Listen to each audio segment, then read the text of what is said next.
Hi, I'm Ken Gryder, and the reason I'm here is because I need your help. Now, what this involves is the Commonwealth of Virginia, and as you probably know, you can go out and look on the internet, the flag of Virginia has Sic Semper Tyrannis, which means thus it is to tyrants, and it's got a person with his foot on the chest of a tyrant. So the question becomes here that you're going to have to help me figure out is what do you do when your own government and your own people are the tyrants and they can't be trusted? So the ending of this goes along to the Virginia Taxation Department, which is going to surprise you how ridiculous this is. But I want to start with the beginning. So I took a job in Charlottesville, Virginia. Yes, the same place where they had the killing with the car and all that other stuff. And the job didn't work out. It was populated by idiots. And so my wife went out looking around for a job. Now, my wife of 25 years is a naturalized citizen. We met in Japan when I was working in Japanese companies. She was getting her PhD, and she's from the Philippines. She's 4'10", about 105 pounds. And since working here in the United States, she's worked at MCV, where she was threatened by a Chinese national that he was going to bring a gun to work in the 1990s. And she was physically assaulted when she worked at NIH by a black woman. And over at Walter Reed, think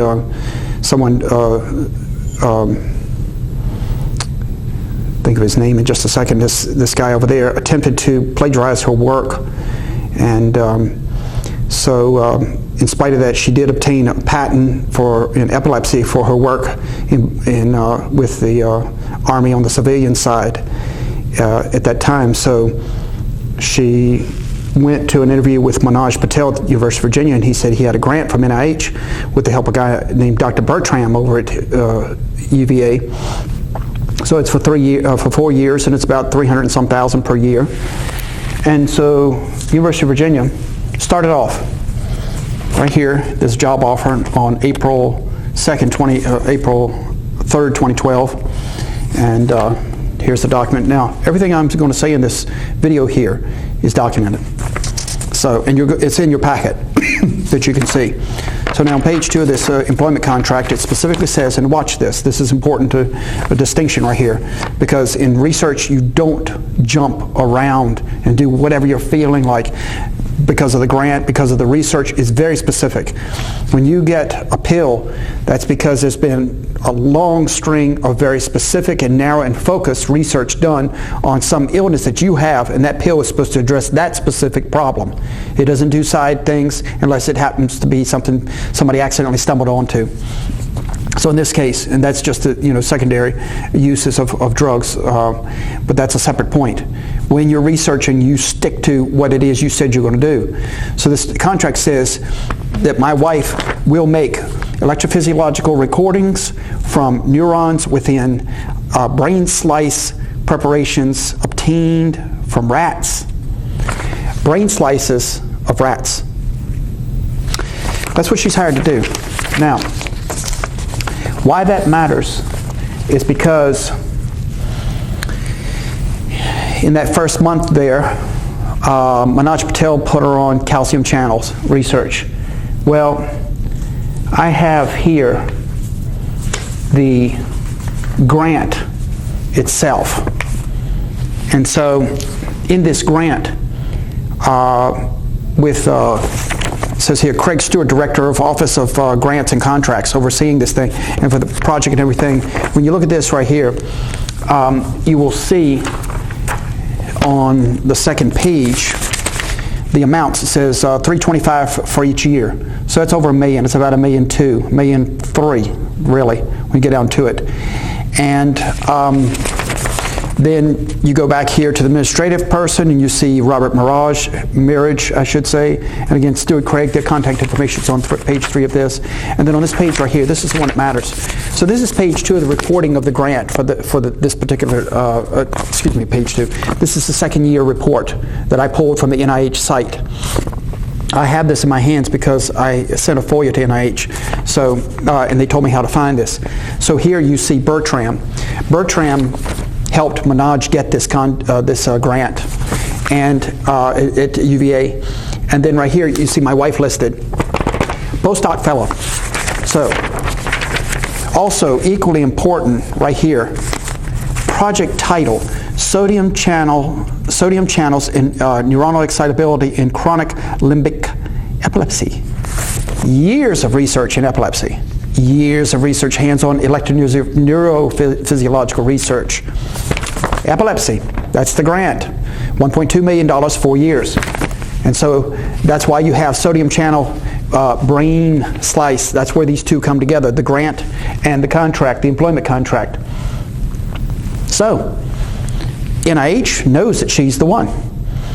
So the first few months, Patel puts her on calcium. It's dead end. Then he loans her out to Bertram as a favor for a few months. Then he comes up with a Pfizer grant that is signed off here by the Board of Visitors of UVA. Pfizer, and I don't know the exact amounts. I see one thing it says $125,000. I have another set of documents that says $169,000.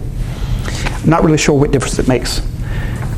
The thing of it is, though, Manaj Patel and the Board of Visitors sign off on this right here, and that's just the first page. I have all the other pages. So that is for pain and spinal cord right there. And most importantly, in the supplementary documentation, it tells what's going on here. It says the mouse spinal cord preparation, being very small, will only allow one to be prepared with intact dorsal roots per mouse. Brain slice rat for epilepsy. Dorsal roots mouse, pain and spinal cord, Pfizer. Notice here at the top, budget justification for Pfizer contract, personnel, Manaj Patel and Dominic Rose. My wife's name is not on this. More supplemental material. Spreadsheet. Same thing. Now this one right here says $150,000. Like I said, I got another one that says $169,000. I don't know, but I was told that UVA took 40% of this off the top for themselves. Patel and Dominic Rose on here. And notice, look at the top here, from October to December, 2 months. My wife was on that project for 8 months. And so after everything that happened later, now this is 2012 and 2013 that I'm talking about, but right here further, later in 2014, when I sent a FOIA to NIH, I said, what do you know about this? What do you know about my wife being the designated postdoc fellow on this 4-year grant over here, sodium channel, and yet she's over here on this pain and spinal cord that's signed off by the Board of Visitors, and there are people supposed to be watching over this whole thing right here and taking care of this. What do you know about it? And sorry that I'm looking away, but I had to pull out a document. I had a slide out of order. So this right here, Catherine Gonzalez out of NIH. I don't know. They don't know anything. Now, folks, that's 3 strikes. That is grant fraud at NIH, grant fraud at Pfizer, and contract employment fraud. Because she's being paid out of the NIH grant on the face of the contract for a measly $41,000. But she did not do any sodium channel research the entire time she was at UVA. Not once, because Manaj Patel and the School of Medicine and the Board of Visitors and everybody else and Teresa Sullivan committed fraud and used her. Now you say, well, what do you mean by that? She worked on the Pfizer grant for 8 months, but when you see this FOIA from NIH, they didn't know anything about it. Pfizer didn't say anything to NIH. The Board of Visitors and Manaj didn't say anything to NIH. So they used that money, but she got no publications out of both of these sets of research right here. Nothing. And just used her. And 8 months when her name's not even on there. Not at all. None. So then, you recall that this contract here was offered in April 1st of 2012. Well, right here, Stephen Dukoski, the dean, former dean, I should say, of the School of Medicine, wrote out, or I should say updated, the School of Medicine's conflict of interest rules. And what does it say in here? I'm not going to go through the pages. There's about 15 pages. I have the most important ones included in here. It says you're not going to use your PhDs for profiteering. You're not going to abuse them. That's what this conflict of interest crap is all about right here.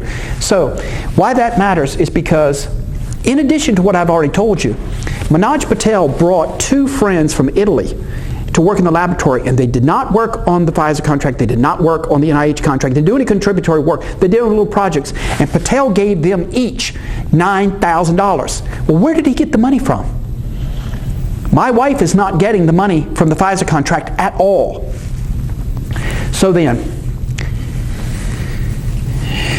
the Manaj Patel is shouting at my wife by May and June of 2013 so much that her hair falls out. That's in your packet. Everything I'm showing you is in your packet. So, I grew up in Virginia. I know UVA. I know UVA people, and I don't like them. And I don't care if they know that I don't like them. It doesn't matter to me because they're arrogant. It's just a brand. It's not superior knowledge or anything of that nature. There's lots of bright people all over the place around the world. You run into them if you get out and about just a little bit in normal activities of life. So I wrote before. Let me restart this. Teresa Sullivan created this program called Respect at UVA. Now, prior to her becoming president of UVA, which now Jim Ryan is, and I have a little something to say about him here in a minute. Prior to her becoming the president, on the last day of the previous president before her, a guy named Morrissey killed himself over at the Virginia Quarterly Review magazine because he'd been harassed by the editor so much he couldn't take it anymore. And the VQR apparently was some pet project, as some have said, of that previous president. Maybe so. So she comes out of Michigan, she creates this Respect at UVA program. And so what's notable, there was a newspaper, used to be called The Hook. It's out of business. And a guy named David McNeil, whom I've met and refuses to report this story because he and Newsplex 29 down in that bottom, with all the different channels of UVA, Charlottesville, are afraid to report this because they're afraid of UVA.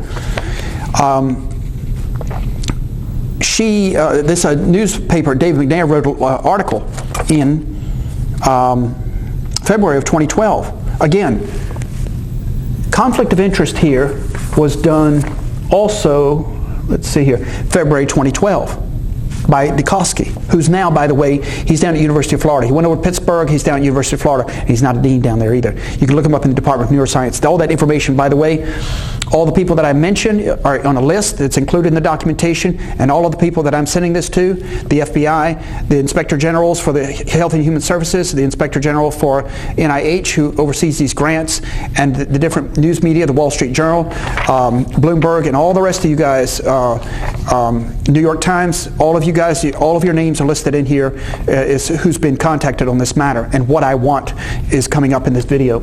So now, 2012, on this conflict of interest, when that same year, at that same time, 2012, same month, within a few days, this article comes out, and so Teresa Sullivan creates a program for this bullying problem because of this suicide. And so it says right here, Bully Buster, VQR, the Virginia Quarterly Review, spurs UVA launch of respectful workplace. What a load. So, Teresa Sullivan, with her picture here, is quoted by David McNair. "We will not tolerate retaliation against an employee who reports an incident," says UVA President Teresa Sullivan. That's in writing. That is a copy before the newspaper closed out completely. I got that off their site. I'm not making this up. The whole article is included for your reading because it gives the background of the suicide as well in here. So now, like I say, I'm from Virginia. I know UVA people. I know what's going to happen. So before my wife went to the Respect That program to file in a 23-page complaint about all the stuff that's going wrong in this laboratory, I wrote a letter to Bob McDonnell and Ken Cuccinelli right here. You can read that, what I say about what's going on. So then they bum rush my wife into a meeting. They won't let me come because they know they can corner a 4'10" Asian woman, 105 pounds. They can do anything they want with her. So they bring her into a meeting. Now I'm driving from Charlottesville to DC every day, 6-hour commute, working the IMF. So I am totally tied up, and they know that. So they bring her in there, and they bring her to tears. And they say, well, can we take all this information and feed it back to your boss? Who would do that? Why would you feed it back to the person who's a perpetrator? At the very end, my wife is so distraught and disoriented. She says, there's a business card sitting on the table. She didn't pay attention, and she says, thank you, Dr. Bowman. And Mark Bowman from the HR department says, oh no, I'm worse. I'm a lawyer. So the next day on the way to work, I'm passing Culpeper, and I am so angry that this person sandbagged my wife, and UVA sandbagged my wife by putting a lawyer in here and not telling her until she's already said everything. That I almost had a heart attack. Just passing by, there's a certain place in Culpeper that has a cross and has a star up on the top of 2 cranes that they light up during Christmas. I know the spot. So,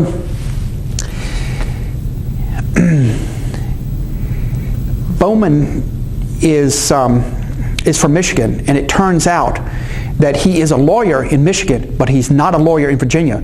And the Virginia bar and all of these lawyers that are involved in this mess right here have refused to report him and prosecute him for unauthorized practice of law. He impersonated a lawyer in order to intimidate my wife in an official grievance that was set up by Teresa Sullivan, where she just wrote, as I say here in this article in The Hook, we will not tolerate retaliation against an employee who reports an incident. Well, there it is. Not even out the gate. And already she's using a guy to do this. And you say, well, that's a load of crap. You can't prove it. Actually, yes, I can. Because in a document from the AG's office, right here, and by the way, the Virginia Bar requires all attorneys to report unethical behavior. Not one. In this response, and this comes from Mark Herring's office, talking about Mark Herring, he jokingly identified himself as a lawyer at the end of the Human Resources meeting to discuss Dr. Gryder's concerns with her job at UVA. Jokingly referred to himself as a lawyer. He impersonated a lawyer in order to intimidate my wife. That's royal right there. So, UVA took this entire thing. They had all the evidence. They knew exactly what's going on.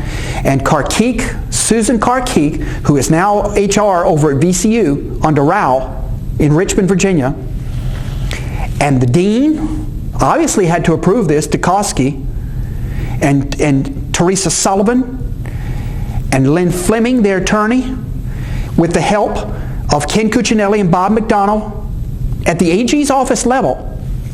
I can prove this. Because, oh, yes, I forgot to mention, yes, the critical point. Why do I know that they're connected? Because when my wife walked into that Respect Act program, Mark Bowman immediately said, the Attorney General is very angry for what you wrote, and so is Bob McDonnell. There you go. Already, the retaliation starts there. Now, why would that be? Well, Ken Cuccinelli has a mechanical engineering degree from UVA. His law degree is somewhere else. And Bob McDonnell, at least one of his children went to UVA. Oh, nobody can touch the flagship school. It's Jefferson's University. Oh, screw it. They're a bunch of crooks, and they just haven't been indicted yet. So, Lynn Fleming writes a letter and says, none of this can be substantiated, and you got to go back to the laboratory. And right here, this is a critical letter, because it goes to the Virginia Employment Commission, which is also involved in all of this. Legal notice. The University of Virginia is presently engaging in further harassment, intimidation, and attempting to force me to resign from this post. You may not assume or speak for on my behalf at any time. I have not resigned. I am not resigning, and I'm not working with Manaj Patel until the matters which I raised are dealt with. That's a letter, and this letter is dated September 13, 2013. They fired her. They fired her in retaliation. So we moved over to a place near Quantico, and I started commuting closer into D.C. for my work and stuff like that. And Columbus Day in 2013, the same year, she's fired right there. A month later, we drove to UVA, to the president's office, and we dropped off our new address. And we called ahead, and there was a UVA officer, a police officer, standing there in Madison Hall when I came in. So they're witnesses, the secretaries for the president's there and everything. There's no mystery about this. The following year, the W-2 forms are supposed to be sent out January 31st. It's a state and federal law. And there's no negotiation about you didn't follow this procedure and that crap. Read the law. You mail them things out, hook or crook. You make them available on the 31st. That's it. There's no negotiation about it. So March comes up in twice. Let's say my wife contacted them and said, I want the forms. And she spoke with the HR of her section, not of HR of the university, but of her section, the HR person, the appointed person that she had dealt with before. I think it's Amanda is her name. And so, in fact, I think I can look it up right here. I'm pretty sure the person in question is Amanda Walsh. Wouldn't send them out. So they were contacted again in June and July by phone, and they wouldn't send them out. So by this time, I have a pain in my left abdomen that I think is quite serious, and I don't have any money, so I want to go to the Mary Washington Hospital, their free clinic, the Moss Free Clinic, to get a CT scan, because that thing's about $3,000 and I didn't have any money, and I was quite concerned. So they said, well, let's see your taxes. Okay, that means because we're filing jointly, I've got to put it in there. So I took UVA to court in September of 2014. Now, this is 8 months after the fact when they should have sent out the W-2s. They could have just mailed them. But instead, they send Erin McNeil from Richmond, Virginia, 70 miles up to Stafford County and argue in front of crooked Bruce Strickland, who agrees with her. Says, you didn't follow some procedure. There's no procedure. Why would you send an attorney from Richmond out of the AG's office and waste those billable hours all the way up to Stafford and not come with the W-2 forms in your hands and hand them over? Why? What is wrong with you? Or why not just put them in the mail? When you see the lawsuit, why don't you just mail them? What's the problem? Because this is why, right here, proves my point, why I mailed that letter before the Respect at UVA hearing, the farce. I mailed it to King Cuccinetti and Bob McDonald to go above UVA. And I've also contacted the General Assembly. They all know about this. All these people know this. And one other person I'll come into in just a minute.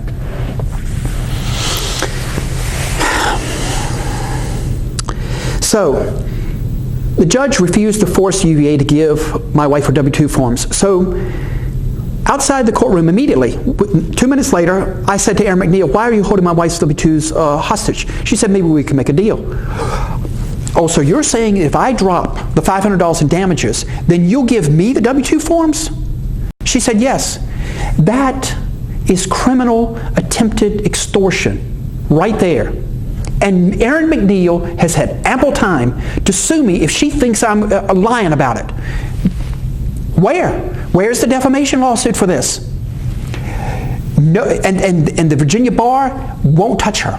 Nobody lifts a finger. Nobody gives a flying anything about this. So I take all this documentation that you have in your packet, and I've already explained right here, that is letter of the law, prima facie, simple, and monkey can understand this crap. And so Bill Howe was still Speaker of the House, and he also happened to represent my district. So I went down to Fredericksburg to his stupid little log cabin, and I showed him everything. And he wrote back a letter, and he said, watch this one. This is 2015. He said, Mark Herring says that none of this can be substantiated. So now, we don't have Cuccinelli. Now Mark Herring, who is in the AG's office as we speak right now, is covering up this. He has conspired with UVA to cover up this fraud. But it doesn't end there. So after these people refused to give me the W-2 forms,